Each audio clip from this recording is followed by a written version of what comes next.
Halo, welcome back. Sekarang kita bersama dengan seorang penulis buku bestseller trilogi Taipan yang sangat terkenal. Jadi kalau bagi teman-teman yang nggak tahu dan nggak suka baca buku, silahkan ke Gramedia dan beli tiga bukunya, yaitu buku 1 Taipan, buku 2 Di Bawah Bayang-Bayang Papi, dan buku 3 The Winners Take It All. Dan saya sudah baca buku bisnis dari SMP. Dan William Yang ini adalah orang yang kalau nulis buku bisnis itu paling realistis. Dan kalau penulis-penulis lain, mau dia orang bule, mau dia orang Indonesia, itu nulis buku bisnis tuh kebanyakan bullshit, kebanyakan warna, kebanyakan kongtai lah, bacot doang. Ini yang beneran nih, ini bisnis yang real tuh kayak gini, suka nggak suka, mau nggak mau, bisnis real tuh begini nih.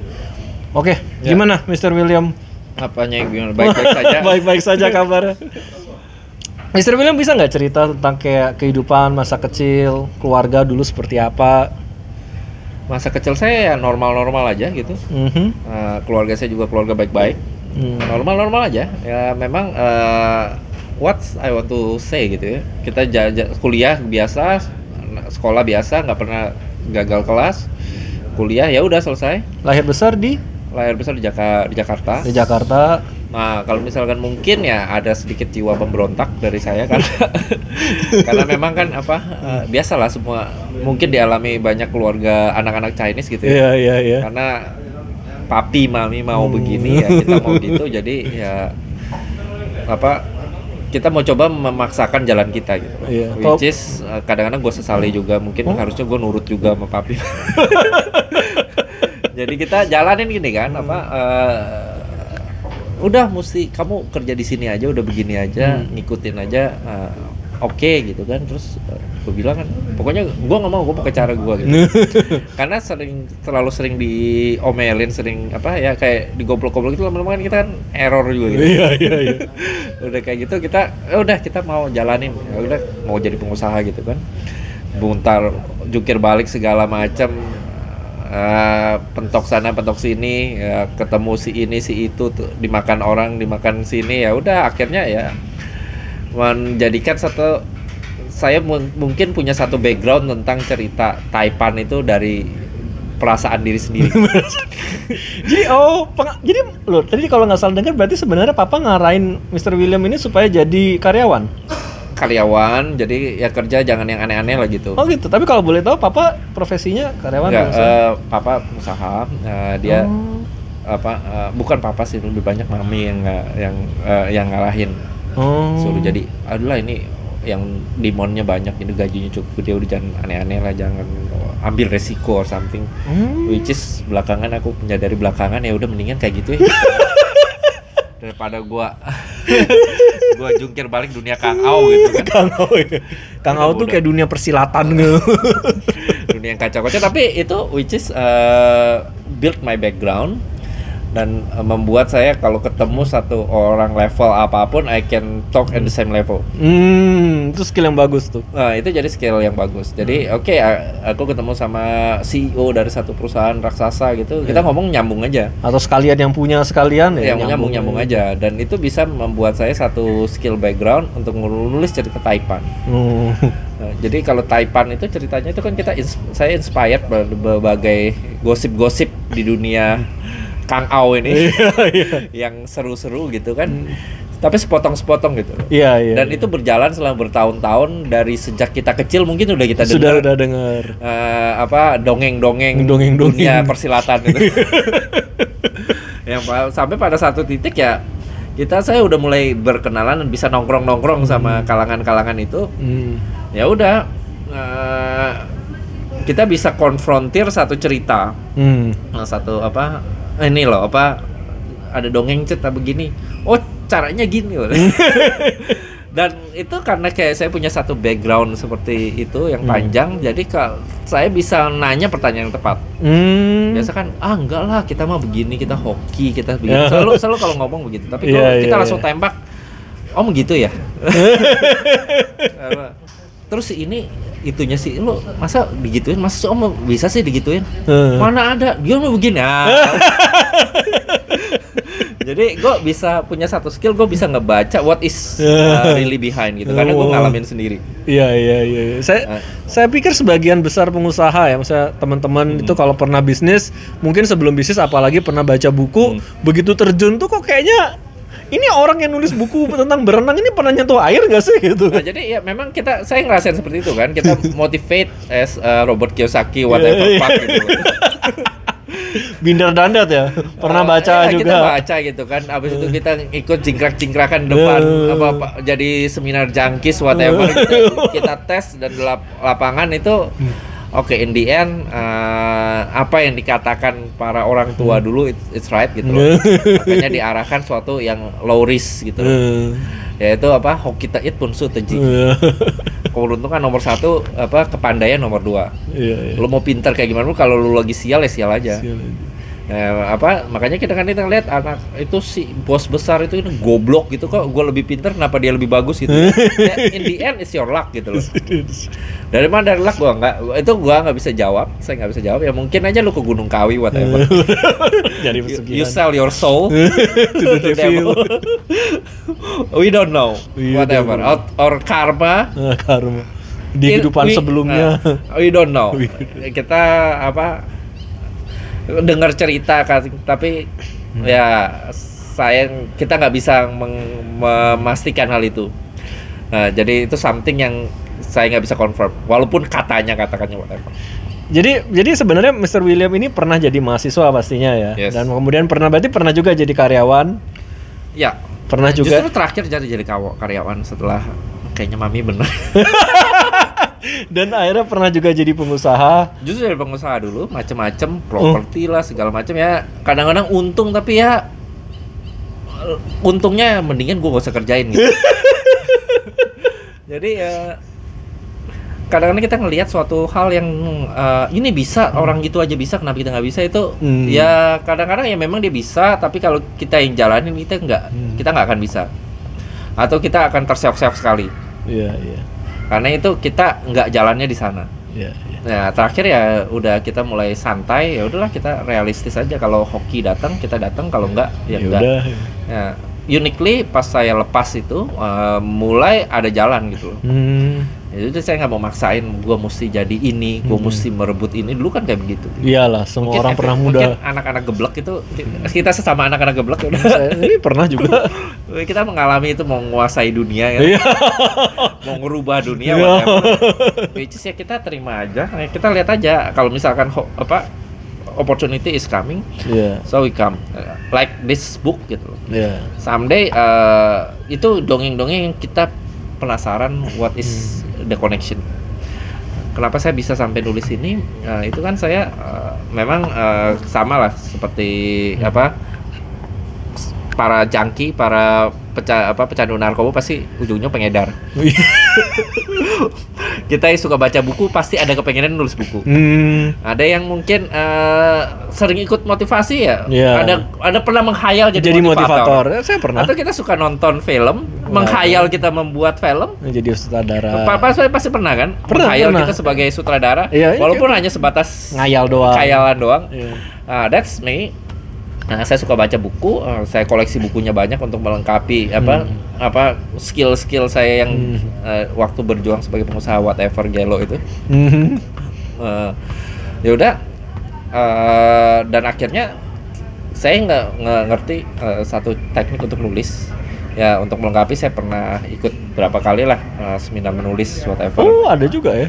Ada juga, tapi ya akhirnya in the end it's your style. Nggak ada satu style. Nah udah kayak begitu, saya mulai menulis buku. Yang pertama Dragon series, Dragon series lagi. Dan itu pun datang by inspired. Jadi sekarang saya punya satu prinsip, you can create a masterpiece. Nobody can create masterpiece. Masterpiece will come to you and begging for you to create. Termasuk itu saya nggak ngomong buku, itu termasuk juga kalau kita ngomongin masalah you punya bisnis, like the idea you mau bikin satu Gojek whatever, itu kadang-kadang it just coming, lu wujudkan atau ide itu akan cari orang lain yang untuk wujudkan. Kayak cerita Nadiem Makarim ya. Ya itu ya I don't really believe. ya oke lah. Let's say yes lah. Ada beberapa cerita lain yang whatever lah.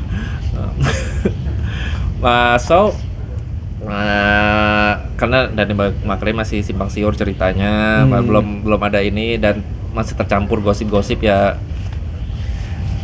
I cannot say anything about that gitu. Nah, jadi memang ya mungkin aja lah, tentu ide muncul ke Alibaba, muncul ke Jack Ma dan kita wujudkan jadi satu Taipan. Muncul ide ke Bill Gates walaupun kita lepas dari hoki-hokinya dia sebagai anak konglomerat, atau Steve Jobs yang seorang hippies muncul ide untuk bikin Apple dan diwujudkan. Nah, itu the works like that. Dan itu muncul pada saat kita nggak cari. Pada saat kita putuskan untuk cari, pada saat kita memutuskan I will create a great book, trust me you will never create anything. Nah jadi pada saat itu saya lepasin gitu muncullah ide Taipan ini. Dan kebetulan somehow the universe lead you gitu. Jadi kita tentu ketemu aja sama orang yang bisa cerita. Bisa cerita satu dongeng-dongeng, satu cerita-cerita dunia Kang Ao yang terpecah-pecah pada puluhan tahun ini. Nah, akhirnya kita rangkai satu-satu dalam satu bentuk cerita. Ketemu sejarawan entah gimana dan somehow entah kenapa gimana saya juga tahu ketemu sama JB Sumarlin gitu kan. yang menjadi mengarahin saya untuk ini, it's whatever kan, itu satu hal yang sangat ini kan. Oh, jadi ketemu JB Sumarlin itu sebelum buku pertama ditulis pun udah ketemu Pak JB Sumarlin? Iya. Wow. Jadi satu hal yang satu mengkristalkan untuk go on itu kan ketemu Pak Sumarlin. JB Sumarlin. Ya udah, kita ngobrol-ngobrol sekian lama, kayaknya saya harus nuliskan. Walaupun awalnya not start from him ya. Jadi start from ada beberapa Taipan yang baca buku saya. Ternyata begitu dia baca, dia undang saya, ya itulah kayaknya yang kamu ngomongin ini bener nih katanya, yang lain nggak bener. Nah udah dia pada ngomong cerita curhat tentang masa lalu, masa cerita perjuangan, masa kemerdekaan whatever. Nah, itu jadi satu cerita gitu kan. Tapi mengkristalize to start, clearly kita ketemu sama Mbak JB Sumarlin. Ya udah Pak Jono udah bukukan saja. Kita bukukan cerita sama-sama gitu. Tapi nggak usah nulis untuk kamu aja, tapi saya dukung. Makanya dari buku pertama dia udah kasih kata pengantar. Sayangnya buku kedua dia sudah tidak ada. Sudah almarhum ya. Belum dimintain, sudah berpulang. Yang buku ketiga ya itu. Tadinya nama dia pun mau disamarkan tapi bilang tulis aja nama saya di buku. Ya mungkin sudah ngerti, udah ada feeling ini tanda-tanda udah ya apalah artinya kan. Gila ya. That's life ya, dari malah awal dari pengusaha malah jadi karyawan, malah jadi penulis. Nah tapi gini nih, kan sebenarnya ada stereotip di Indonesia kalau satu orang Indonesia tuh nggak suka baca buku. Kedua, orang Indonesia tuh nggak suka buku yang tebal. Dan yang ketiga, orang Indonesia tuh nggak suka buku yang buku bisnis sebenarnya nggak terlalu laku di Indonesia. Cukup laku sih. Oh ya? Kalau bilang kalau datanya Gramedia namanya buku bisnis cukup laku. Oke. Tapi buku, nah oke lah, nomor 1 nomor 2 nih, bukunya tebal dan ya itu somehow that's why kita nggak dengar dari marketing. Saya nggak dengar dari marketing, listen to the masterpiece coming to you, begging to you to feel it, and I just work gitu. Somehow sesuatu di dalam saya bilang it will work. So few years dalam waktu senggang sambil pandemi juga kerja, bukan pandemi, kan kita sebelum pandemi. 2014. Sambil kerja, sambil whatever ya. Malamnya nulis gitu, merangkai-rangkai cerita-cerita pelan-pelan dan somehow jadi juga gitu. Dan laku juga. Dan ternyata surprisingly itu sangat laku. Dari sejak dia terbitkan sampai hari ini masih masuk daftar bestseller. Dan setiap bulan saya kirimin bestseller bulan ini di bagian Humanoria itu saya masih masuk gitu loh. So surprisingly ya seperti itu gitu. Dan kadang-kadang nyari bukunya susah. Kadang-kadang buku satunya nggak ada, sekarang atau buku 2-nya lagi nggak ada. Ya, sekarang lagi mau dicetak ulang lagi. Saya kemarin saya datang ke Gramedia dikenalkan. Nah, funny thing juga Nah, mungkin ada yang benar juga kalau kita berbuat baik, berbuat baik juga. Itu satu hal yang lucu pada waktu saya mau publish buku Taipan itu, saya kan udah mempublish beberapa buku. Iya. Di Gramedia, di Alex Media, persis di Alex Media. Pada waktu naskah Taipan itu masih raw, saya bawa ke Alex Media, ditolak. Ketebelan buku bisnis ini nggak masuk akal, bla bla bla. Oh bener dong tadi saya ngomong ya? Yes. Secara marketing itu tolak. Someday saya ketemu seorang teman, saya biasa aja kalau teman mau bikin buku, silakan aja saya kenalin, saya bantu, nggak ada masalah. Ada satu orang bikin waktu itu Hitler's Pope, dia terjemahkan, orang ini gila banget ya, dia terjemahkan bahasa Inggris dalam bahasa Indonesia dan dia berharap diterbitkan gitu. Aku tawaran, mau nggak nih buku sejarah gini-gini. Editorku waktu itu kan editor bisnis bilang nggak bisa, saya nih, ini editor sejarah. Ya udah dipanggil lah si Pak Eko gitu. Gitu dikenalin, ngobrol-ngobrol, naskah dia ditolak. Tapi gue ngiseng-ngiseng, saya ada naskah gini. Coba saya mau baca, ternyata sama-sama Alex diterbitkan. Jadi sebenarnya nggak diterbitkan sama bagian bisnis, di bagian sejarah. Dan surprisingnya gini, bagian sejarah ini adalah bagian yang idealis dari Gramedia. Jadi bukan bagian yang punya target untuk cari duit. Jadi baru tahu nih, ini sesuatu yang baru. Jadi itu Gramedia tetap harus publish the good book untuk jaga mereka punya image as a great publisher. If you have a really good book and it's important, dia akan terbitkan. Meskipun cuma laku satu. Karena Gramedia pernah cerita, dia pernah menerbitkan satu buku bagaimana buku kamus Jawa kuno. Siapa yang mau baca? Iya. Kejual, oke lah, setelah diterbitkan 1000, katanya puji Tuhan terjual 50. Rugi 950. Gak apa-apa. Dan kita terbit karena itu harus ada di literatur kita. Iya. Kita harus punya itu, dan itu penting. If it is important, mereka akan. Jadi kalau isu-isu di luar yang mengatakan bahwa Gramedia cuma mau nerbitin buku yang menghasilkan uang ataupun lu mau beli berapa gitu. Iya, Wanipiro. Itu it's not it's real. Not true ya. Jadi kalau misalkan kamu you create a great book, dia akan terbitkan. Dan kebetulan diarahkan ke sana dan dia ngambil, ya udah saya terbitkan aja. Ternyata itu bestseller. Malu deh itu yang penerbit. Enggak lah. Bisnis kan memang dia nggak salah, dia dia memang ceritanya seperti itu karena menurut data marketing itu nggak bisa dijual, kita nggak bisa salahin. Dan memang kalau yang nerima saya kan akhirnya suatu divisi yang bukan divisi yang untuk cari untung. Iya. Karena mereka kayak kemarin kan ketemu, cerita tentang Pangeran Jayakarta, oke mau saya mau baca. Ya kan kayak cerita Pangeran Jayakarta itu kan sebenarnya siapa sih kemungkinan lakunya berapa sih? Iya, nggak banyak. But it's important. Ada yang kan saya kebetulan ketemu kemarin bawa ke Gramedia seorang teman cerita, dia tuh sebenarnya mau menerbitkan buku tentang bisnis, ketemu gini, tapi begitu dikenalkan sama editor sejarah, dia tahu Taipan diterbitkan, dia cerita, saya ini keturunan Pangeran Jayakarta, saya punya cerita. Punya cerita Pangeran Jayakarta, saya mau dengar. Because it's important, mereka mau ini. Dan somehow it's the way gitu. It's the way. Hebat ya itu Pak almarhum PK Oyong, Pak. Iya, jadi memang seperti itu.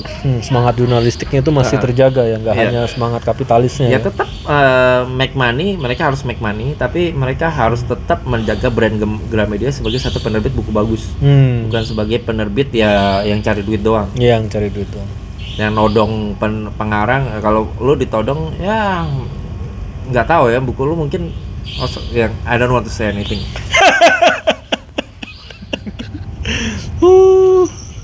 Ini ada ya ini memang agak gelap ya. Karena makin malam. Ya nggak apa-apa lah, anggap aja memang podcast kan buat didengarkan.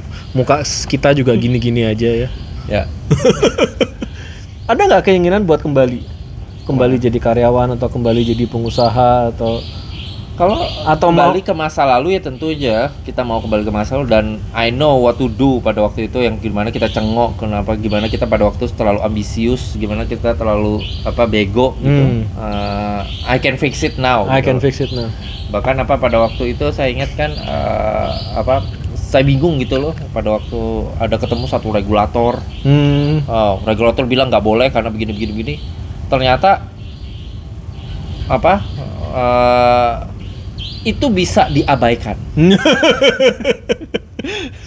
Which is karena pada waktu dia ngomong itu karena kepentingan orang lain, not by rules. Iya. Karena kita baru sadar ternyata itu bisa terjadi atau bisa gimana. Ternyata kalau if I'm back to the let's say 10 years ago lah, it might be udah completely different.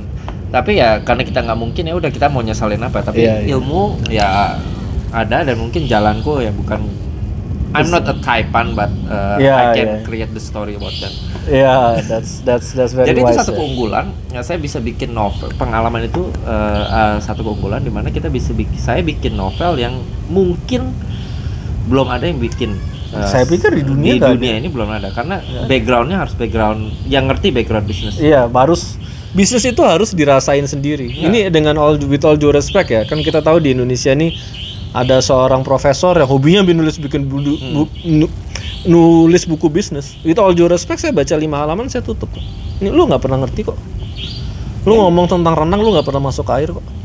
Well, something like that. Iya. Jadi kayak lu mesti ngerasain. Nggak mesti kamu jadi Michael Phelps, perenang Olimpiade nomor 1 dunia, but at least kamu mesti pernah masuk ke air. Baru buku kamu tuh ada bobotnya. Kalau nggak, kamu ngawang. Ya makanya pada waktu itu saya nulis ini terbitan, saya kaget juga yang waktu saya tulis alamat email kan. Orang yang email saya, orang-orangnya kalau saya datengin dia nggak bakal mau ketemu lah.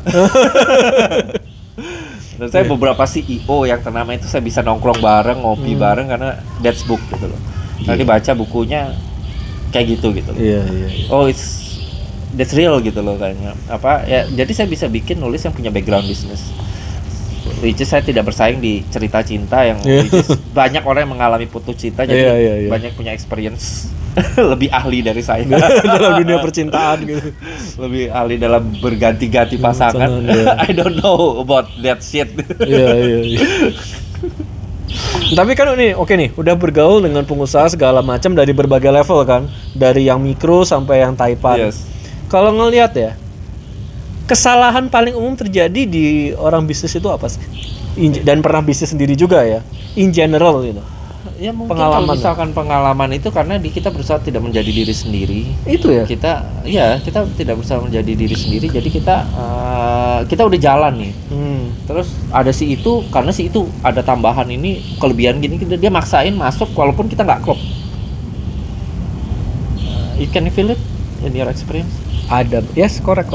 Itu salah satu yang bisa kita lihat gitu. Ya kalau dalam pengalaman saya sih, berbisnislah di bisnis yang ketika kamu gagal kamu mau coba lagi.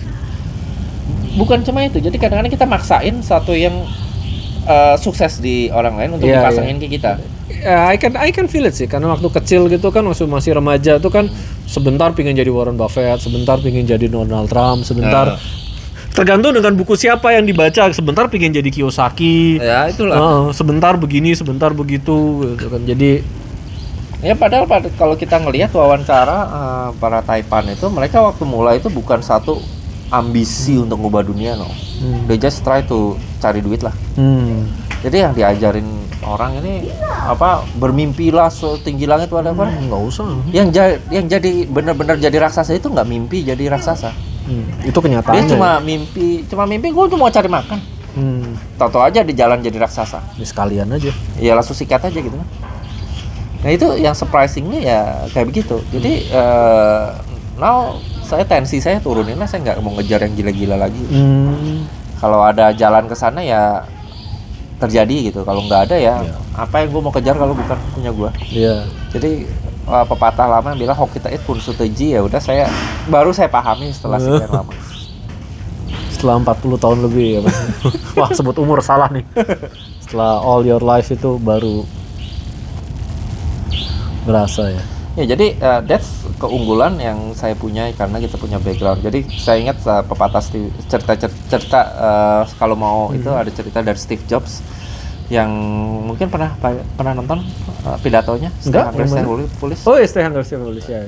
Terkenal banget. Nah, itu kan dia punya pidatonya yang dia kan selalu cerita kan pengalaman dia ternyata dibuang, ternyata ada jadi satu senjata dia untuk melengkapi dia sekarang. Iya. Atau pengalaman dia mengunduh keluar dari university dan dia belajar kaligrafi. It's the best thing I do in my life. Why? Katanya, dijelasin. Pada waktu saya keluar dan dia jadi hippies dan belajar kaligrafi seni kayak gitu, apa yang dipelajari? Tool bagaimana menulis kata-kata dan tulisan itu terlihat indah. Jadi spasi yang indah itu seperti apa? Huruf yang indah itu seperti apa? Itu kayak ilmu nggak kepake waktu dipelajari. 10 tahun kemudian waktu dia bikin The Mac, itu kembali semua. Mac itu yang pertama kali bikin kayak Microsoft Word. Satu tulisan yang indah ditulis. Dan itu yang akan jadi selling point dari Mac. Nah itu, jadi itu 10 tahun kemudian come back to me. Nah it's something like that.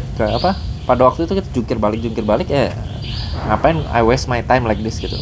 But pada waktu saya nulis buku Taipan, it's come back to me. Come back to me. Ternyata jungkir balik itu menjadi sebuah setup untuk jadi penulis yang sekarang ya. Ya. Nah, oke, kalau itu ya, kalau untuk pengusaha ya, kalau ngomongin karyawan, apa kan juga ketemu dengan karyawan-karyawan top dan juga karyawan-karyawan dalam quote-in-quote yang gagal gitu. Yes. Kalau ngelihat ngomong gitu, kalau sebagai karyawan apa sih kesalahan karyawan yang sial aja? Hoki. Orang pintar banyak yang kita lihat kan orang, bahkan saya ngelihat nih, saya punya beberapa teman karyawan para konglomerat, para Taipan itu kan, karena dia jago dia disingkirkan. Atau lucu nih, yang lucu, yang gila itu kan kita ngeliatnya, yang mungkin menurut orang yang saya omong ini sesat sekali gitu. But it's what you see in your life. Ini ada karyawan jago. Kerja sama satu Taipan yang ya quote-unquote gila cewek gitu loh. Dia ngebangun apa sampai hebat, habis itu begitu jadi, oh yaudah hebat, lu gue pindahin ke tempat baru lagi. Nah ininya dia kasih ke simpenannya untuk dikelola, atau simpenannya bisa ngelola satu gedung gitu kan. Padahal yang ngerintis adalah orang ini. Karena jago dipindah-pindahin dari startup terus. Jangan ilmu menggoyang gitu. Cuma digoyang saja, you got a building. Jadi if you say oh itu cewek murahan, really? Harga her price tag is a building. How can it's cheap? It's very expensive. 1 triliun gitu kan. Itu biaya harga diri dia satu gedung. How much is your price?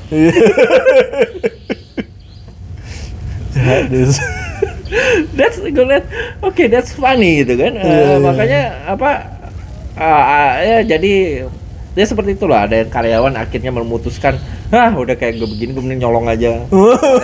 Ya kita jadi melihat gitu. Jadi kita manusia dalam posisi yang mengamati, lucu-lucu juga ya. Dan itu jadi satu cerita yang dirangkai-rangkai. Ironi kan? Sampai speechless gitu. Kan sampai speechless gitu kan. Lu ngatain harga diri? Apanya yang rendah? Mahal sekali itu. Aku tak sanggup bayar.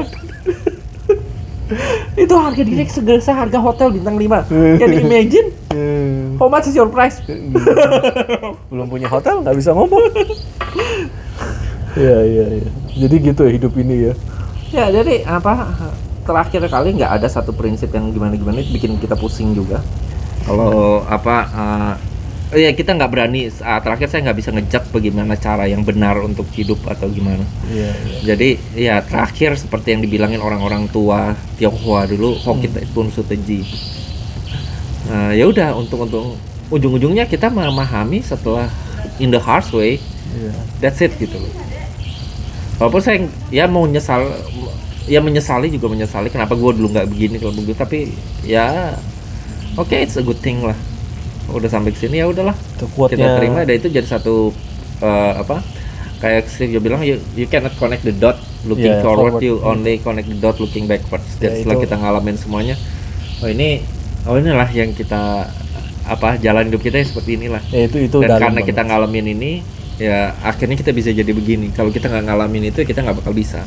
Tapi andai kata kita bisa balikin, kita akan bisa balik. Ya itu dalam sih quote-nya Steve Jobs itu. Waktu baca pertama kali itu kayak meaningless gitu.